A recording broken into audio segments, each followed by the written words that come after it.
Welcome to another new episode of the Get Organised with Decluttr Me podcast with myself, Shelina. I hope you're well wherever you are in the world. I'm thrilled to have you here, whether you're a newcomer or have been with me on this decluttering and organising journey for a while. Thank you so much for tuning in. It truly means the world to me. Your support allows me to share my passion for decluttering and organising every week, and I'm grateful for the opportunity to help you create a clutter-free and organised home. I'd love to reach even more people with this mission, and that's where you can help.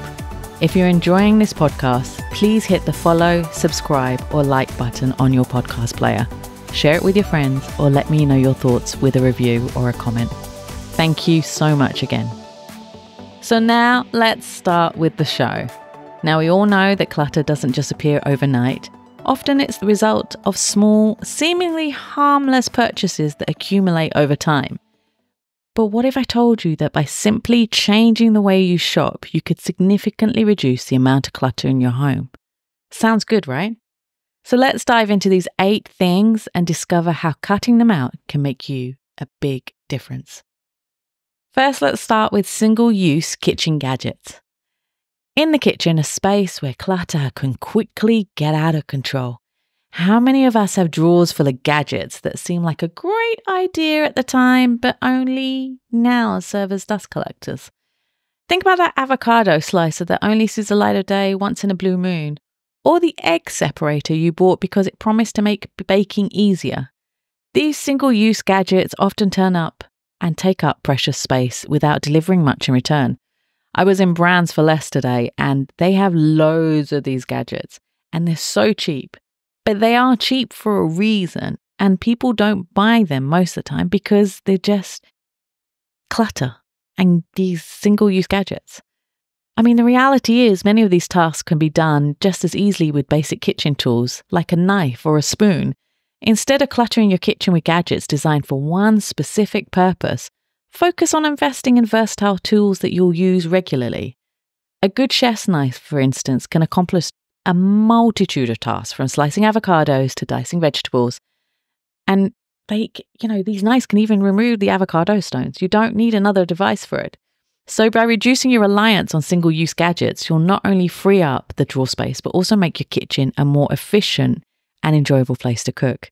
So get quality investment pieces. Like I have amazing knives. I think they're from Zwilling. Yeah, they're Zwilling knives. I bought them from an outlet store. And on sale, like the sets, but they're amazing. And they've one knife I've had for over 10 years, and I sharpen it up all the time, but they're perfect and they do so many of the jobs. So you don't need them. Like you don't need a banana slicer. I have seen that. It's the most ridiculous thing. You don't need it. Just throw it away. Throw it away. If you have a banana slicer, put it in the recycle bin now. So now let's talk about the next bit, which is the trendy decor items. So there are loads of them in the living areas of your home. It's a wonderful way to express your personality and to make your space feel more inviting.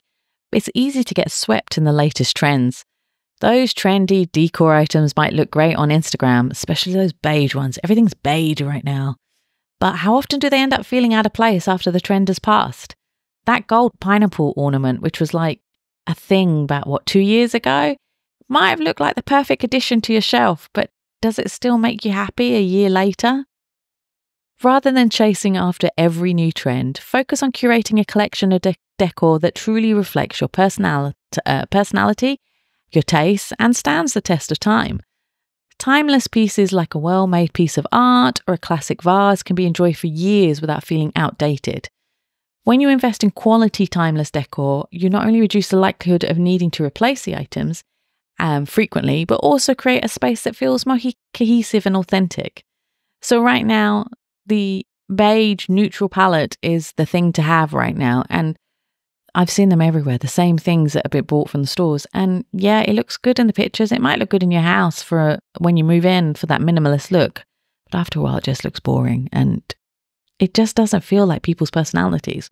So yeah, get some nice pieces and enjoy them. Number 3 is bulk buying non-essentials. So we've all been there, standing in front of a shelf at the store, convinced that buying bulk is a smart, economical choice. And while bulk buying can be great for essentials like toilet paper, pasta, sometimes, or cleaning supplies, a few of them, it's not always the best idea for non-essentials. Think about those jumbo packs of novelty socks or that multi-pack of scented candles. Do you really need that many? More often than not, the bulk buying non-essential leads to an overflow of items that you'll struggle to use up or even find space for.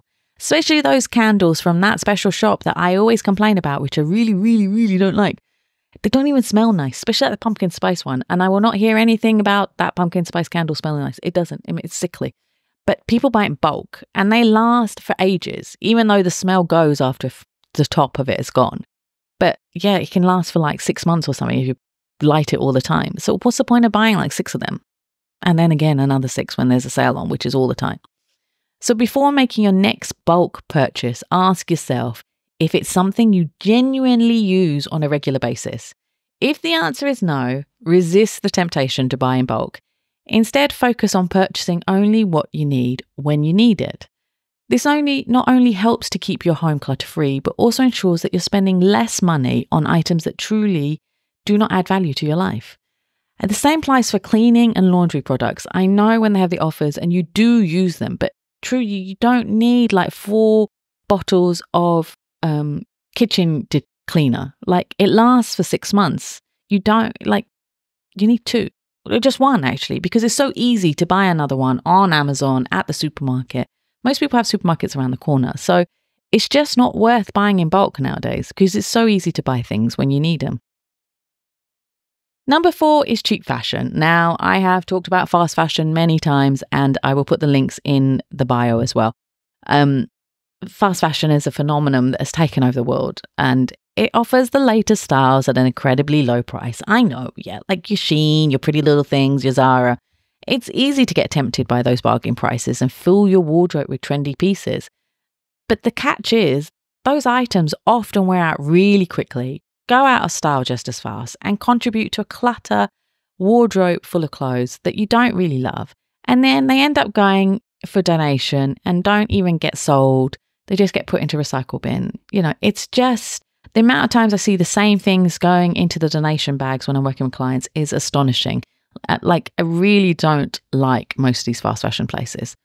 So instead of buying cheap, fast fashion, considering adopting a more mindful approach to your wardrobe. Focus on quality over quantity. Invest in pieces that are well made, they're versatile, and that you truly, truly love.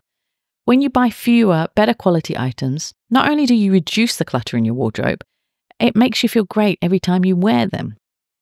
And then by choosing quality over quantity, you're likely to spend less in the long run, as your clothes will last longer and need to be replaced less frequently.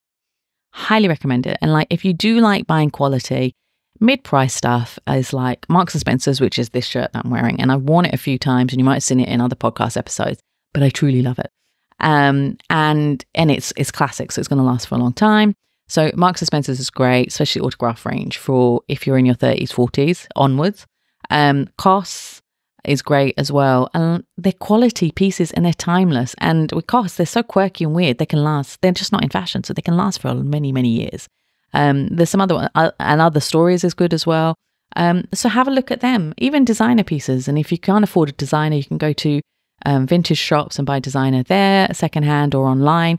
And they do last longer. They are quality pieces and they fit beautifully. So invest in them instead of your Primark, your H&M, your Shein, Pretty Little Thing, and all those things. Number 5 is duplicate of items you already have. So this is one of the most common source of clutter. Items you already own but somehow keep buying more of. This often happens with things like cleaning supplies, kitchen utensils, or even pens and notebooks. You see something on sale or even forget you have it at home, and before you know it, you've got 3 of the same item taking your space. The next time you're about to buy something, take a moment to check if you already have it at home. This small habit can make a big difference in reducing the clutter. If you find that you do have duplicates, consider donating or giving away the extras. Not only will this free up space, but it will also help you to become more mindful of your purchases in future.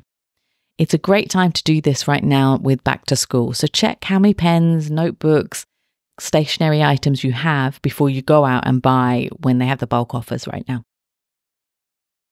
Number 6 is paper products you don't need. So in our digital world, the need for physical paper products is really diminishing. And it's easy to accumulate notebooks, calendars, and even printed books that you might never use. While there's certainly a place for those items, many of us love that tactile feel of writing on paper or holding a book in our hands. And I have felt that recently more so. So I do acknowledge that you want to buy them, but you don't have to buy too many. You have to be mindful of how much you actually need. Consider going digital for things like note-taking, scheduling, or even reading. There are plenty of apps and devices that can help you to stay organized without the need for physical paper product. And I've talked about Tick many times, and that's the app I use for scheduling and writing lists. And by reducing your reliance on paper, you can cut down on the clutter that builds up from the stacks of unused notebooks, piles of old calendars, and shelves full of books that you never read. Plus, going digital is often more sustainable, reducing your environmental footprint. Number 7 is gifts out of obligation. So gift giving is a wonderful way to show appreciation and celebrate special occasions. But sometimes we find ourselves buying gifts out of a sense of obligation rather than genuine thoughtfulness. These obligatory gifts often end up being items that are neither you nor the recipient truly needs or wants, contributing to clutter in both of your homes. Instead of feeling pressure to buy physical gifts, consider alternate ways to show your appreciation. Experiences such as meal out or a day trip can create lasting memories without adding to the clutter. Consumables like a nice bottle of wine or a box of gourmet chocolates are also great options.